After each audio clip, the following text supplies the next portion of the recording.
Okay, so today I'm going to show you how I create a fine art architectural image. I'm going to take you along on the photo shoot, and I'll show you how I process one of the images in Photoshop. If you do like this video, it does help the channel just to give me a like. And if you like this kind of content, make sure you subscribe to the channel so you don't miss future videos. Let's get started.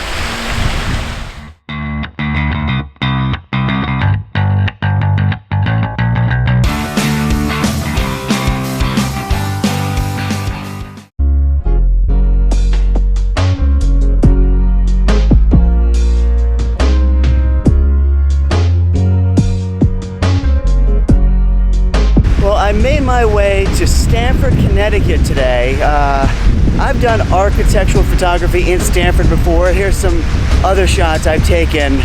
These were taken in downtown Stamford. I am not downtown today. I'm sort of North Stamford. And someone told me about this building that I was never aware of. You can see it in back of me. Kind of mid-century building. I don't know the details yet. I'll do the research. I'll either put it in the comments down below or put it up on the screen or do a voiceover, but I'll tell you about it. I just think it's really cool, and I love the contrast in tones. I love the contrast in shapes, and so I'm just going to try to get a shot from different angles of this building and create a real fine art architectural image. Let's see how I do. Well, this is the building I came to shoot. I apologize for the noise. There are some fountains in this water in front of the building. I'm assuming you can hear me okay.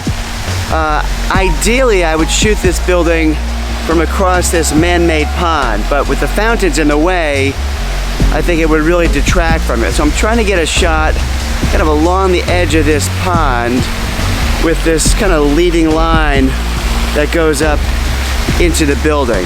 You get some distractions on the right with the trees, but the building's pretty cool and I think it'll stand out. So I am using a long exposure. So I put in my 10-stop ND filter. I was hoping to get some cloud movement above the building. Those clouds are really high, and I don't know if I'm gonna get a lot of movement, but I will smooth out the water in the pond and probably create a somewhat better, cleaner reflection. Again, not much of a reflection, but there'll be some that I think will add to the image to some extent. Well, there were some clouds up there, and I wanted to capture some cloud movement, so I wanted to get a longer exposure, so I put another filter in. You can see I've kind of doubled up the filters here. I've got a 10-stop and a 6-stop. And so that allows me to go out about 90 seconds, despite the fact that it's very bright out.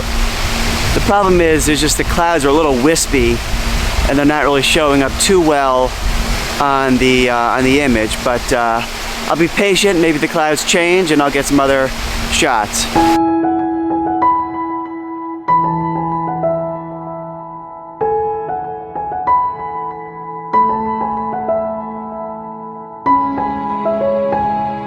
Well, I'm going to get a little closer into the building and kind of shoot straight up. I think it's going to look a little bit more abstract. I'll have to use a very wide angle lens. So I have my 16 to 35 millimeter lens. I also have a 14 to 24. So see which one works better. So very cool perspective underneath this building. Can't quite capture the whole thing on my vlogging camera, but I am getting it on my Nikon because I've got my wider angle lens that's working. I'm using 16 to 35 and going out to 35 millimeters. Well, there's no clouds in the sky above the building right now. You can see it's kind of just a straight blue sky, and so really no need to use a long exposure. So I have my camera on a tripod anyway. I'm just keeping it there, but I'm only, using about 1/160th of a second. So just getting a proper exposure without any filters. Hopefully we get some clouds coming, and it'd be kind of cool to add some streaking clouds to this image. We'll see. Well, I got my wider lens out, my bad hair day, sorry. by 14 to 24, just to get a little bit wider. I'm doing handheld, just getting some shots underneath this building. Again, kind of looks sort of abstract, almost like an alien spaceship of some sort, but I think it's kind of cool.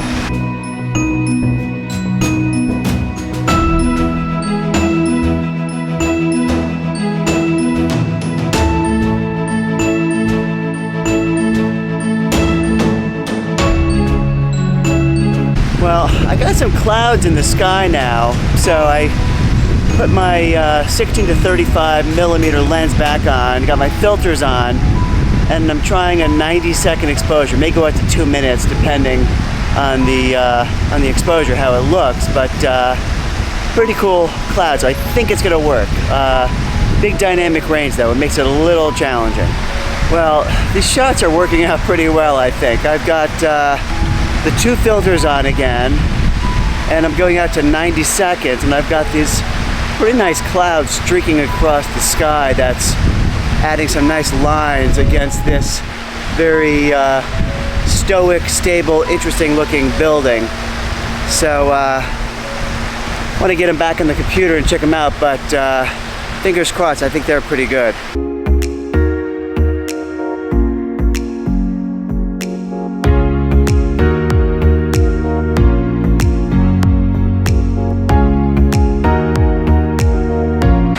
I think those shots are really good. I will have to clean some of it up. I think on the sides of the image, I'll probably have some branches encroaching upon my frame, but those are pretty easy to get rid of in Photoshop.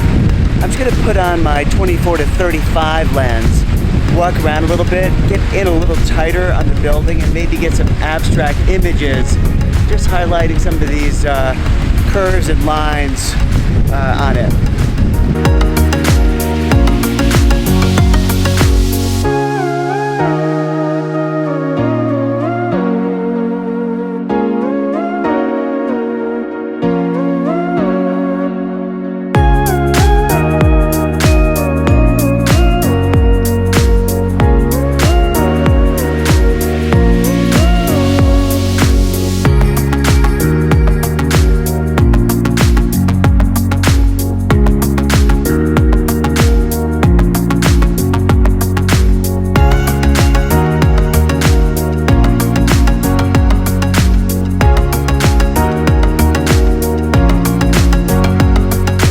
I think I got some good shots today. I'm pretty excited. I'm gonna head back at them on the computer. If you do like this video, it does help the channel to just give me a like. And if you like this kind of content, make sure you subscribe to the channel so you don't miss future videos. If Photoshop is not your thing, let's sign off here. If you want to see how I process one of those images in Photoshop, stay tuned. We'll jump on my computer and do that right now. Okay, well, that was a fun morning, and here I am on my computer, and this is the image I am working with. This is not straight out of camera. I did a little bit of work in Lightroom. I converted to black and white. I think I brought up the shadows a little bit, but really didn't do too much, and it's good. I love the composition, love the sky, but it is kind of flat. In addition, on the underhang of the roof, I think the sun might have been hitting my camera, and maybe there was some dust on it, but it looks kind of messy. I want to make sure that's nice and clean. But what I want to do now in Photoshop is show you how I turned this image into this image. Again, I did some work in Lightroom. In addition, in Photoshop, I did clean things up a little bit. In fact, I can show you that. Here's the before. And you can see there's some sensor spots, you get trees on the right, there's some lines on the building, and using the healing brush and the spot healing brush and the clone stamp tool, I was able to clean it up. I'll do a separate video maybe on cleaning up images, but it didn't take too long. Now I have made some selections, really just 2. I selected the sky, and I selected the overhang part of that roof, that dark part. And that's it. That was all I did. And to do that, I used the polygonal lasso tool. The These aren't straight lines, but I kind of zoom in really closely and make a series of short lines to outline those selections. With the sky, what I want to do is create a little bit more drama. I want to darken it. I want to add some contrast. Easiest way to do that is to use a curves adjustment layer. So let me go down and load the selection I made, which I called sky, and you can see those marching ants around there. I'm going to choose a curves adjustment layer, and to make contrast in the selection, you want to pull up on the right and pull down on the left side. And I want to play with it so I get it exactly as I want, and really I don't want to have too many of those highlights blown out, so I want this to be a little bit darker, maybe something like that. So here's the before, here's the after. Obviously more dramatic, and the overall selection's a bit darker. Now I want to deal with that overhang, and again it just looks kind of messy, and I don't mind darkening that. So I am going to load the selection I made called overhang top, and you can see the selection there. I'm going to use a curves adjustment layer again, and to darken it I just want to pull down. I can get pretty close to black, but you can see now those distracting elements, those spots are essentially gone. And of course if you do that, then the rest of the building becomes a little bit more prominent as well, and you got a cool contrast between the sky and the building. For the rest of the building, I really just want to add a little bit of contrast. I'm going to bring out those whites, pull back on the shadows a bit. I did not select the rest of the building, but I don't have to. So if I go up and load my first selection, which was sky, hit OK, I'm going to load my second selection, which was overhang top, and I'm going to hit add to selection. I'm going to hit OK, and so you can see the selections weren't exactly aligned, but it's close enough. So now I've selected essentially the sky and the overhang together. Then if I go up to select, I can invert this selection, so essentially the rest of the building, which is what I want to work on, becomes the selection I'm working with. And so I'm going to use a curves adjustment layer, and again I'm going to add contrast. I'm going to pull up on the right, and you can see the white parts, the lighter parts of the building become brighter. Pull down on the left, and you get that nice contrast in the building. Now some of those parts that were, I didn't make a perfect selection, I can get rid of that by just choosing a brush, making sure my foreground color is black. I'm going to make the brush a little bit bigger by hitting the right bracket key. And there were some pieces up here that I didn't want selected, and you could see some of the highlights around the around that selection. So by doing that, I've got kind of a cleaner selection. I can actually see the selection by hitting Command and then clicking on the mask. And up here too, there were some pieces that I can just brush away. Actually, let me just deselect this, hitting Command D. I can brush that away with a black brush. And so if I do it again, I hit Command, make the selection, you can see it's a much cleaner selection. Again, I can deselect by hitting Command D.